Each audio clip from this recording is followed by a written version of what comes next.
ಈ D K Shivakumar ಅವರು ಕನಕಪುರ ಕ್ಷೇತ್ರಕ್ಕೆ ಬರಲಾಗಿ ಎಲ್ಲ ರೋಡ್ಗಳು, ಎಲ್ಲ ನೀರುಗಳು, ಇಲ್ಲಿ ಮೇನ್ ರೋಡ್ಗಳು ನೂರಾರು ವರ್ಷದಿಂದ ರಾಜರ ಕಾಲದಲ್ಲಿ ಆಗ್ತಾ ಇದ್ದಂತೆ ರೋಡೆಲ್ಲ ಇದಾಗಿತ್ತು. ಈಗ ಕಾಂಕ್ರೀಟ್ಗಳು ಇಲ್ಲಿಂದ ಕನಕಪುರ ಟೌನ್ನಿಂದ ಹಿಡಿದು ತುಗಣಿವರೆಗೂ ರೋಡ್ಗಳ ಅಭಿವೃದ್ಧಿಗಳೆಲ್ಲ ಆಗಿದೆ. ಇವ್ರು ಬಂದಂಥ ಇದರ ಟೈಮ್ಗಳಲ್ಲಿ ಕನಕಪುರ ಸಾನೆ ಅಭಿವೃದ್ಧಿ ಆಗಿದೆ, ತೊಂದರೆ ಏನಿಲ್ಲ. ರೋಡ್ ಅಗ್ರೀಕರಣ ಅವೆಲ್ಲ ಆಗಿ ತುಂಬ ಚೆನ್ನಾಗಾಗಿದೆ.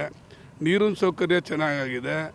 ಇಲ್ಲಿ ಕೋರ್ಟ್ಗೆ ರೋಡು ಡಬಲ್ ರೋಡ್ ಆಗಿದೆ. ಅಲ್ಲಿ ಅಯ್ಯಪ್ಪ ಸ್ವಾಮಿ ಟೆಂಪಲ್ಗೂ ಡಬಲ್ ರೋಡ್ ಆಗಿದೆ. ಎಲ್ಲ ಅಭಿವೃದ್ಧಿ ಕಾರ್ಯಕ್ರಮಗಳು ಭಾಳ ಚೆನ್ನಾಗಿ ಉದ್ದವಾಗಿ ನಡೀತಾ ಇದೆ. ಡಿ ಕೆ ಶಿವಕುಮಾರ್ ಅವರು ಮತ್ತು ಡಿ ಕೆ ಸೂರ್ಯ ಅವರು ಇಬ್ಬರು ಕನಕಪುರ ಕ್ಷೇತ್ರದಲ್ಲಿ ಭಾಳ ಅದ್ಭುತವಾಗಿ ಕಾರ್ಯಕಲಾಪಗಳೆಲ್ಲ ಆಗಿದೆ ಸರ್. ನೀವು ಇಲ್ಲಿಯವರೇನ ಕನಕಪುರದ? ನಾವು ಕನಕಪುರ ಟೌನೇ.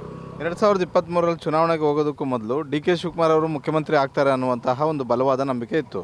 ಪಕ್ಷ 136 ಸ್ಥಾನ ಗೆದ್ದ ಬಳಿಕ ಡಿ ಕೆ ಶಿವಕುಮಾರ್ ಅವ್ರಿಗೆ ಅವಕಾಶ ಸಿಗಲಿಲ್ಲ. ಆಮೇಲೆ ಮುಂದಿನ ದಿನಗಳಲ್ಲಿ ಸಿಗುತ್ತೆ ಅನ್ನುವಂಥ ಒಂದು ಭರವಸೆಯನ್ನು ಕಾಂಗ್ರೆಸ್ ಹೈಕಮಾಂಡ್ ಕೊಟ್ಟಿತ್ತು.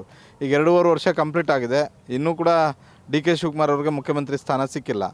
ಇದ್ರ ಬಗ್ಗೆ ತಾವು ಈ ಕ್ಷೇತ್ರದ ಮತದಾರರಾಗಿ ಏನು ಹೇಳಕ್ಕೆ ಬಯಸ್ತೀರಾ?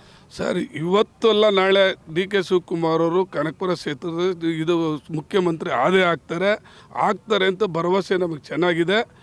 ಆಗ್ತಾರೆ ಅವರು. ಈ ಫೀಲ್ಡ್ ಹೊರಗಡೆ ಆಗ್ತಾರೆ ಅಂತ ನಮಗೆ ಭರವಸೆ ಇದೆ. ನಾವು ಅವ್ರನ್ನ ಉದ್ಯೋಗಪೂರ್ವಕವಾಗಿ ಸ್ವಾಗತ ಪಡಿಸ್ತೀವಿ ಸರ್.